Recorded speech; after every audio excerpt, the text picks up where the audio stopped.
আসসালামু আলাইকুম দর্শক। আজ সিমের বিচি ভর্তা করে দেখাবো। ভর্তাটি খেতে এতটাই মজার, আশা করি ভর্তাপ্রেমীদের কাছে এটি খুব ভালো লাগবে। আমি পৌনে 1 কাপের মতো সিমের বিচি বেছে নিয়েছি কিছু ছোট চিংড়ি, 2টি রসুন বেছে নিয়েছি, 2টি কাঁচামরিচ, 2টি পেঁয়াজ কুচি, ধনিয়া পাতা কুচি ও শুকনা মরিচ নিয়েছি। চুলায় প্যান বসিয়ে সরিষার তেল গরম করে নিব। শুকনা মরিচ দিয়ে দিচ্ছি।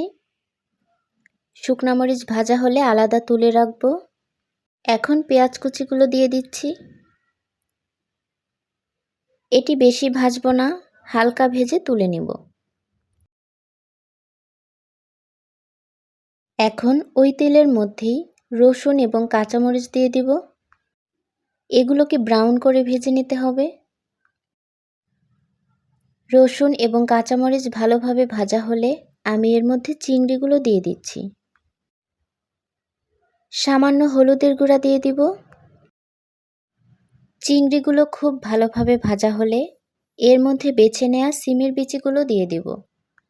সিমের বিচিগুলো খুব ভালোভাবে সিদ্ধ করে নিতে হবে। আমি ভালোভাবে সিদ্ধ হওয়ার জন্য ঢেকে দিচ্ছি এবং এটি মিডিয়াম টু লো হিটে সিদ্ধ করে নিতে হবে। বিচিগুলো সিদ্ধ হয়ে গেলে সবশেষে আমি ধনিয়া পাতা কুচি দিয়ে দিব। ধনিয়া পাতা দিয়ে বেশিক্ষণ ভাজবো না, এটি কিছুটা নরম হলেই হবে, অর্থাৎ 1 মিনিটের মতো ভেজে নিলেই হয়ে যাবে। কারণ ধনিয়া পাতা বেশি ভাজলে এটার টেস্ট চলে যাবে। এখন চুলা থেকে নামিয়ে পাটায় নিয়ে নিব। এর মধ্যে স্বাদমতো লবণ দিয়ে খুব মিহি করে বেটে নিতে হবে। বেটে নেওয়া হয়ে গেলে একটি প্লেটে নিয়ে নিচ্ছি। যেহেতু আগে কিছুটা লবণ দেয়া আছে, এখন সামান্য লবণ দিয়ে মরিচগুলো গুঁড়া করে নিব। সমস্ত উপকরণ একসাথে মিশিয়ে নিব। পরিমাণ মতো সরিষার তেল দিয়ে দিচ্ছি। ভালোভাবে মিশিয়ে নিলেই তৈরি হয়ে যাবে সিমের বিচির মজাদার ভর্তা। প্রিয় দর্শক, আশা করি ভিডিওটি ভালো লেগেছে।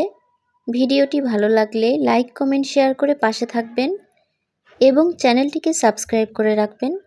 সবাই ভালো থাকবেন। আল্লাহ হাফেজ।